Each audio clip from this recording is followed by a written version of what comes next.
пәлен кітап шығардық, пәлен атақ алдық, ол өлеңнің мен көрмеген несі қалды дейтін болса, мен ол адаммен дос бола алмаймын.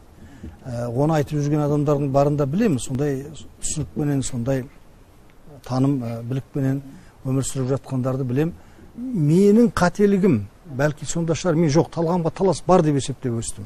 Мен әлі де солай ойлаймын, талғамға талас бар. Неге болмайды талас?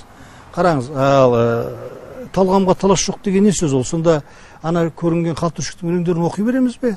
Соны бір тұта береміз бе? Онда ақталуға болады ғой, аргументіміз бар ғой. Талғамға талас жоқ десек, о да келіп тұр ғой дегендей. Жоқ, олай болмайды. Мен енді осы мына ағынға қарсы шабам деп осы күнге дейін оңған іштегенім жоқ. Талғамға талас болуға тиіс деп ойлаймын.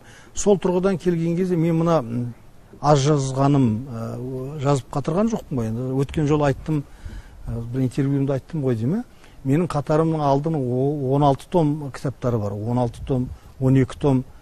Ал менің өлеңдерім қанша енді сол бір том болады, деп ойлаймын. Соны көп жаза алмаған себебім, анау баяғана шалдардан көрген тәрбие, ішкі редактор дейді ғой, ойыңда тұрады да қояды.